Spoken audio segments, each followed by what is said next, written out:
All right, we want to take you live right now to a Holocaust remembrance ceremony. President Biden set to deliver a major speech on anti-Semitism. So as President Biden delivers this speech, let's take a listen in. Most especially Holocaust survivors, the President of the United States, Joe Biden.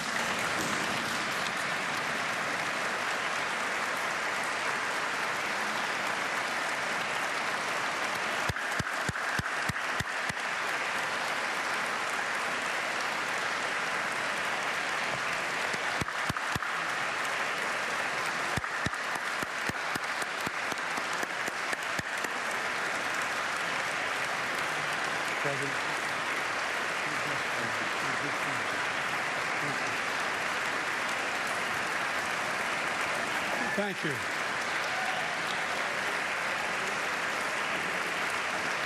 Thank you, and please.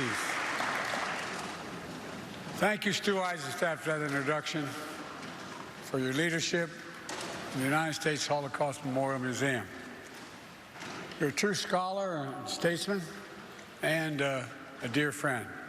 Speaker Johnson, Leader Jeffries, members of Congress, and especially the survivors of the Holocaust. My mother here, she'd look at you and say, God love you all. God love you all. Abe Foxman and all other survivors who embody absolute courage and dignity and grace are here as well. During these sacred days of remembrance, we grieve, we give voice to the 6 million Jews who were systematically targeted and murdered by the Nazis and their collaborators during World War II. We honor the memory of victims, the pain of survivors, the bravery of heroes who stood up to Hitler's unspeakable evil, and we recommit to heading and heeding the lessons that one of the darkest chapters in human history, to revitalize and realize the responsibility of never again. Never again, simply translated for me, means never forget. Never forget. Never forgetting means we must keep telling the story. We must keep teaching the truth. We must keep teaching our children and our grandchildren. And the truth is, we're at risk of people not knowing the truth. That's why growing up, my dad taught me and my siblings about the horrors of the Shoah at our family dinner table. That's why I visited Yad Vashem with my family as a senator, as vice president, and as president. And that's why I took my grandchildren to Dachau, so they could see and bear witness to the perils of indifference, the complicity of silence in the face of evil that they knew was happening. Germany, 1933.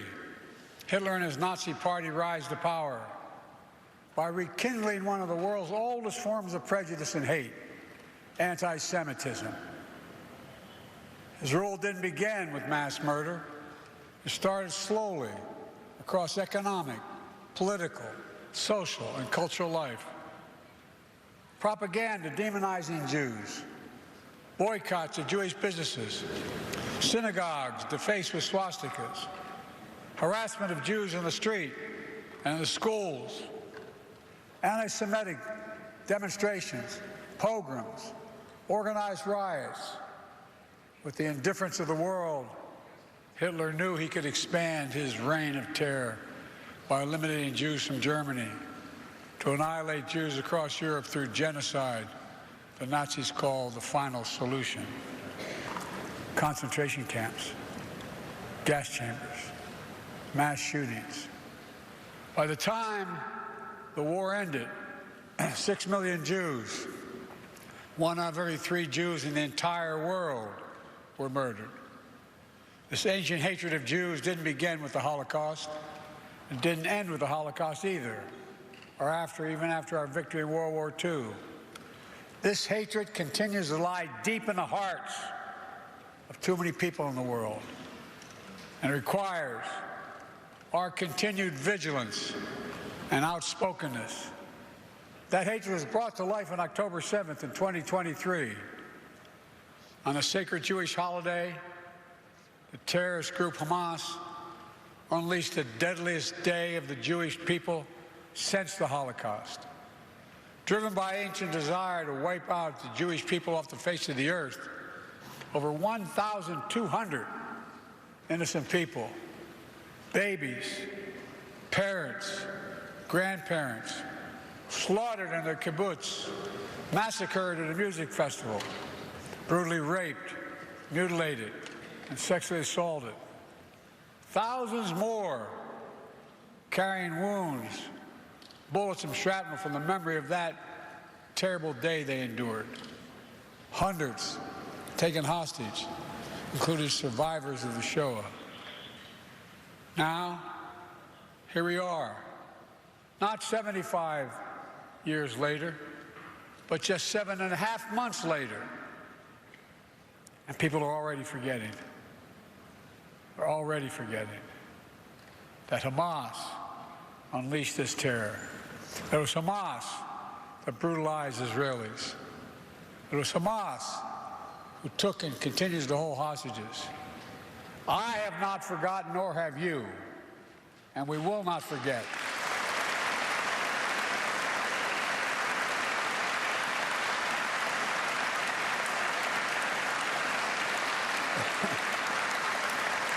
And as Jews around the world still cope with the atrocities and trauma of that day and its aftermath, we've seen a ferocious surge of anti-Semitism in America and around the world. Vicious propaganda on social media. Jews forced to keep their hide, their keepers under baseball hats, tuck their Jewish stars into their shirts. On college campuses, Jewish students blocked, harassed, attacked while walking to class. Anti-Semitism, anti-Semitic posters, slogans calling for the annihilation of Israel, the world's only Jewish state. Too many people denying, downplaying, rationalizing, ignoring the horrors of the Holocaust. And October 7th, including Hamas's appalling use of sexual violence to torture and terrorize Jews. It's absolutely despicable, and it must stop. Silence.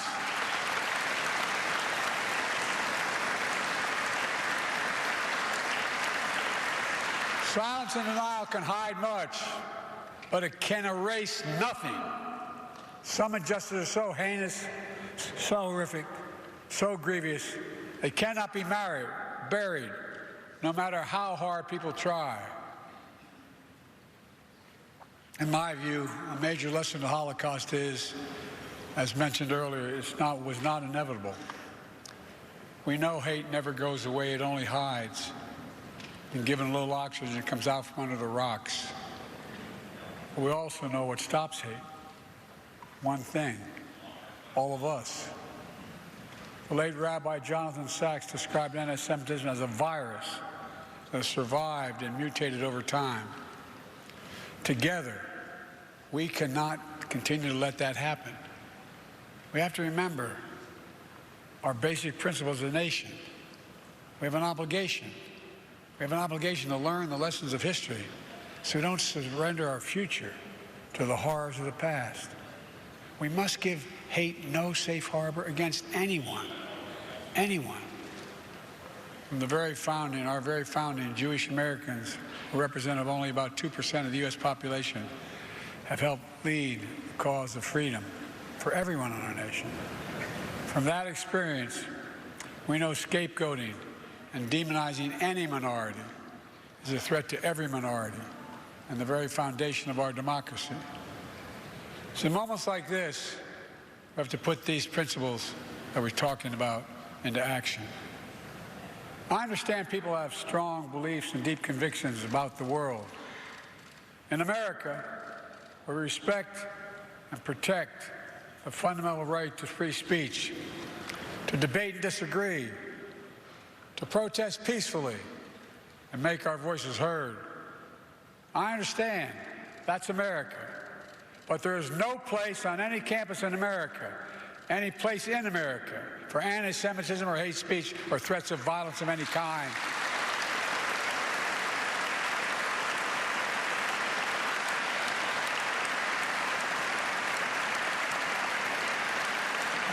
whether against Jews or anyone else. Violent attacks, destroying property, is not peaceful protest. It's against the law. And we are not a lawless country. We're a civil society.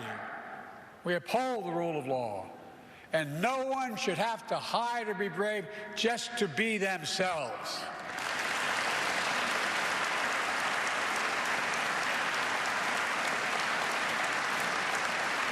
To the Jewish community, I want you to know, I see your fear, your hurt, and your pain. Let me reassure you, as your president, you're not alone. You belong. You always have and you always will. And my commitment to the safety of the Jewish people, the security of Israel, and its right to exist as an independent Jewish state is ironclad, even when we disagree.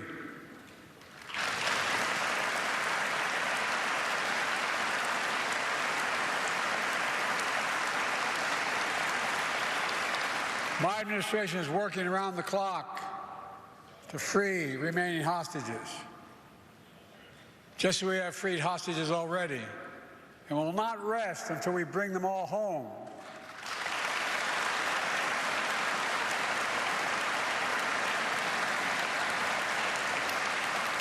My administration, with our second gentleman's leadership, has launched our nation's first national strategy to counter anti-Semitism. That's mobilizing the full force of the federal government to protect Jewish communities. But we know this is not the work of government alone or Jews alone. That's why I'm calling on all Americans to stand united against anti-Semitism and hate in all its forms. My dear friend, who became a friend, the late Elie Wiesel, said, quote, "One person of integrity can make a difference." We have to remember that, now more than ever. Here in Emancipation Hall, the U.S. Capitol, among the towering statues of history, is a bronze bust of Raoul Wallenberg. Born in Sweden as a Lutheran, he was a businessman and a diplomat. While stationed in Hungary during World War II, he used diplomatic cover to hide and rescue about 100,000 Jews over a 6-month period. Among them was a 16-year-old Jewish boy who escaped a Nazi labor camp. After the war ended, that boy received a scholarship from the Hillel Foundation to study in America. He came to New York City penniless, but determined to turn his pain into purpose, along with his wife, also a Holocaust survivor. He became a renowned economist and foreign policy thinker, eventually making his way to this very Capitol on the staff of a first-term senator. That Jewish refugee was Tom Lantos, and that senator was me. Tom and his wife Annette and their family became dear friends to me and my family. Tom would go on to become the only Holocaust survivor ever elected to Congress, where he became a leading voice on civil rights and human rights around the world. Tom never met Raoul, who was taken prisoner by the Soviets, never to be heard from again. But through Tom's efforts, Raoul's bust is here in the Capitol. He was also given honorary U.S. citizenship, only the second person ever after Winston Churchill. The Holocaust Museum here in Washington is located on a road in Raoul's name. The story of the power of a single person to put aside our differences, to see our common humanity, to stand up to hate, and its ancient story of resilience from immense pain, persecution, to find hope, purpose, and meaning in life, we try to live and share with one another. That story endures. Let me close with this. I know these days of remembrance fall on difficult times. We all do well to remember. These days also fall during the month we celebrate Jewish American heritage. A heritage that stretches from our earliest days to enrich every single part of American life today. Great Jewish American named Tom Lantos used the phrase, "The veneer of civilization is paper thin. We are its guardians, and we can never rest. My fellow Americans, we must be those guardians. We must never rest. We must rise against hate, meet across the divide, see our common humanity, and God bless the victims and survivors of Shoah. May the resilient hearts, the courageous spirit, and the eternal flame of faith of the Jewish people forever shine their light on America and around the world. Pray God. Thank you all.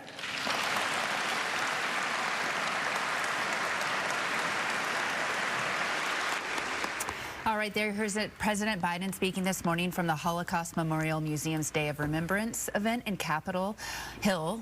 Biden focusing on the October 7th attack and the rise in anti-Semitic incidents. Now, the president talking about the horrors of when Hamas unleashed the deadliest day for Jewish people since the Holocaust. Biden saying, "We grieve, we give voice to the 6 million Jews murdered by the Nazis in World War II, one of the darkest days in the chapters of history here, and we must keep teaching the truth, continuing the conversation." He says too many people denying the horrors of these heinous events, and we know hate never goes away but always hides, and we can stop it, he says. He says don't surrender our future to the horrors of the past. So the administration is working around the clock to free the remaining hostages over Hamas there as a deal continues to still be talked about as we move forward. And these remarks happening as part of the U.S. Holocaust Memorial Museum ceremony marking the days of remembrance to honor the memory of the 6 million Jews killed during the Holocaust, as well as other victims of the Nazi persecution. So that's happening this morning in Washington, D.C. Good to have you here on Good Day Seattle. I'm Bill Wixie. And I'm Erin Mayovsky.